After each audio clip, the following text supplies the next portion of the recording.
morning, everyone. I'll take you through the revised mining policy. This is the revised version of the Mineral Policy Handbook 2004 version. And it has been named as the Mining Policy 2013.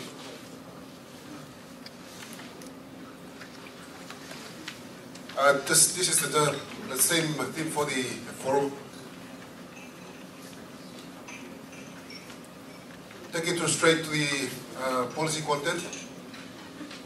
The highlighted in red is it's already been touched on by the first presenter, so I won't be touching on that, but I will take you through the sections. The policy content is made up of 28 provisions. First is the application part of it. This is just a policy statement just making reference to the Mining Act and the other mining sector policies.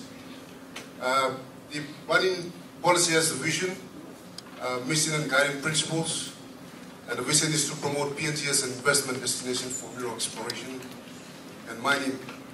And mining has to be done responsibly in a socially, economically and environmentally sustainable manner.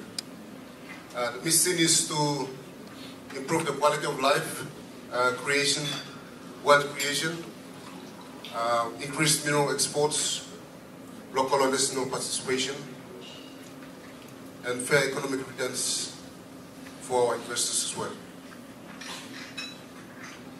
The policy guiding principles are based on three principles. First is the Constitution, which the Constitution calls for the wise use to be made on natural resources and equal distribution of wealth to our people.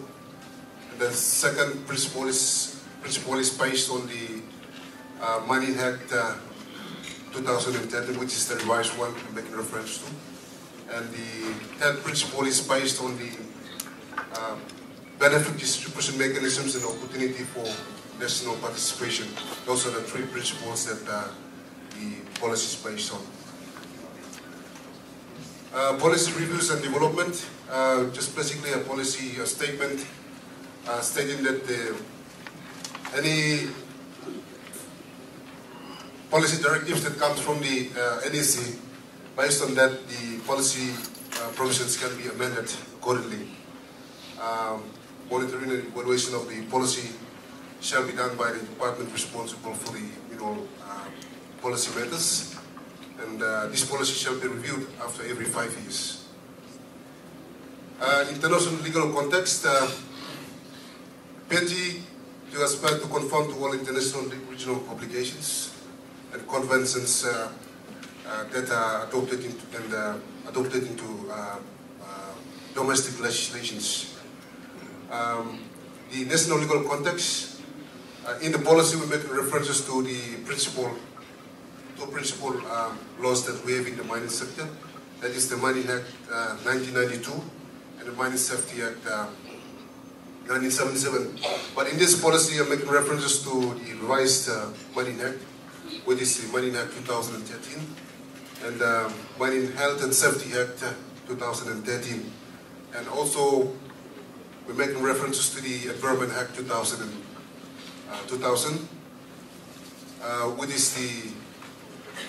which is also the legislation that plays an important role in the mining sector as well.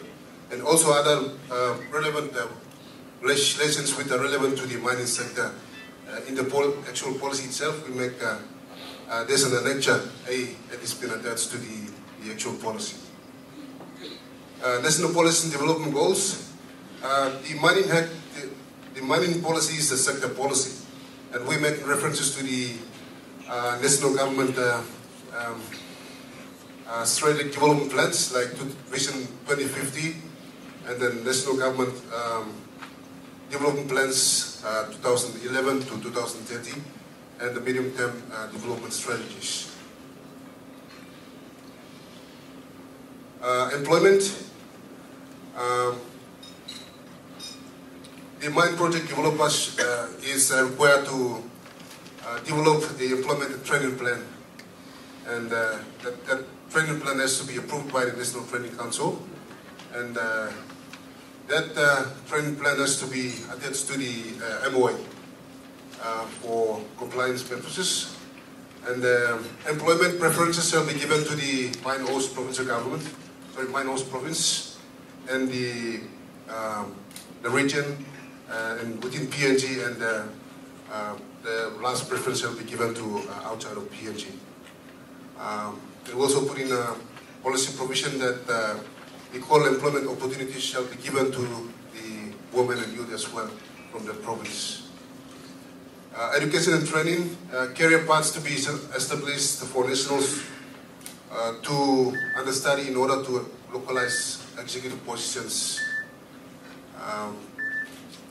And mine project developer will also be required to provide scholarships for children in the mine impacted communities to take up studies in the tertiary institutions within PNG or overseas. And the mine project developer is required to develop training plan. That training plan will be a part of annexure to the MOA.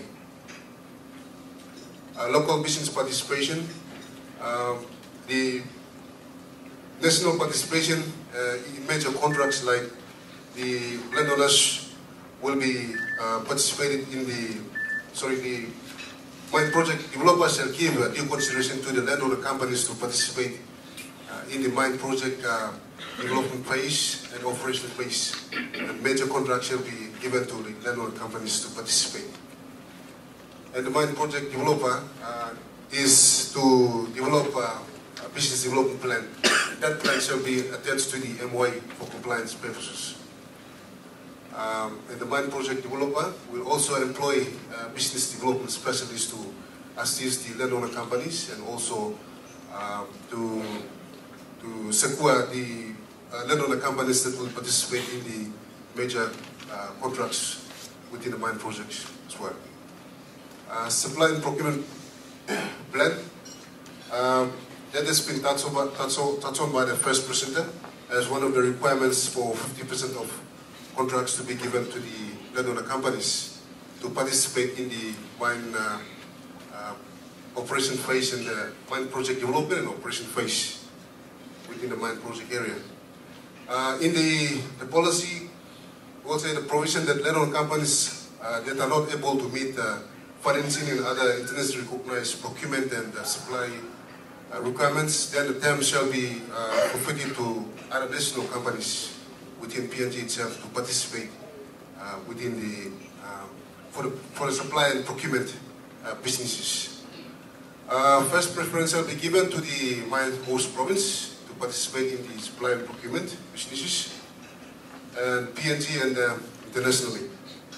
And the mine project developer is required to develop a supply and procurement plan, and that plan in consultation with the Department of Commerce, Trade and Industry, and that plan will be attached as an annexure to the MOA for compliance purposes. Compensation, the specific compensation, type of compensation shall, will be specific in those other policies that we are developing, like involuntary and all that. But in the mining policy, we've captured the general component of that. And specific areas will include land, economic plans, and the trees and social disruption, relocation or settlement, pollution of food sources in relation to offshore mining, within the traditional fishing grounds. And all compensation agreements will be submitted to the Register of Tenements and MRA, and those shall be registered with the Register of Tenements. The value general rates, the current rates that we have, is very minimum, but in the policy we stating that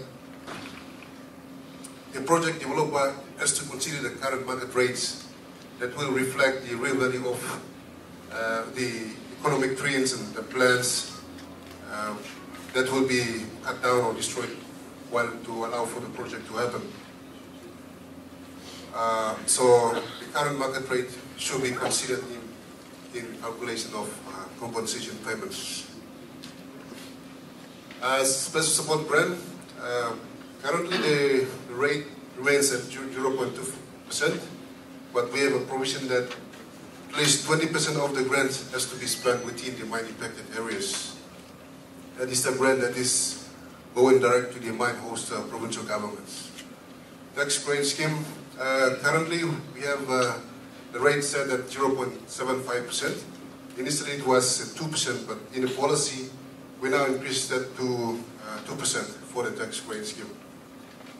And projects under that tax credit scheme has to be implemented within the mine host province as well as within the country, PNG.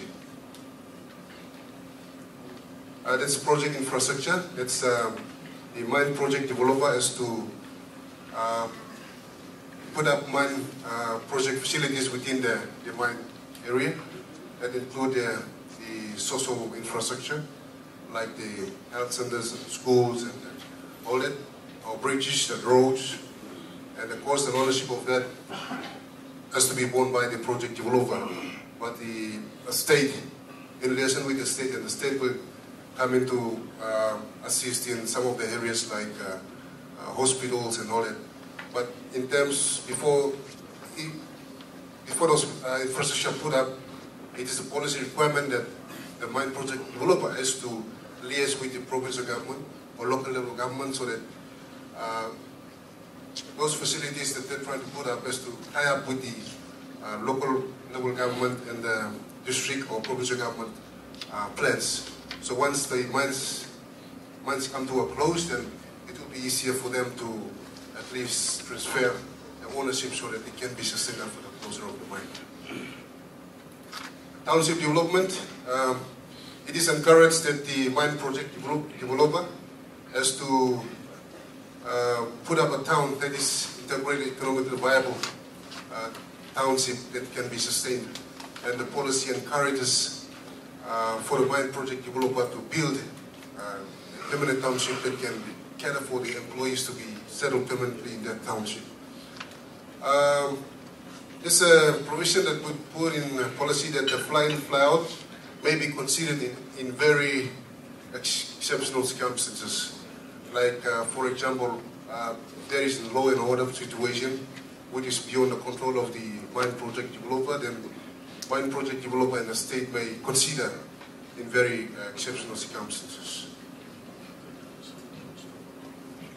Structure and organization, landowner structure, we still maintain that the landowner association structure has to be maintained. The oil and gas sector recognizes the ILG, but in the mining sector we still maintain that the landowner association structure is to be maintained because it's easier for us to maintain, manage as currently that we are managing.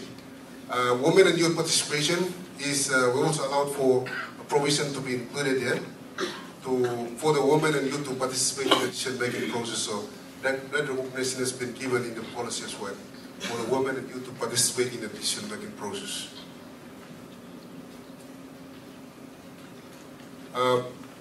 Those ones that I didn't discuss has been captured in the first presentation, so I'm just going through the ones that I want to discuss now. Thank you very much.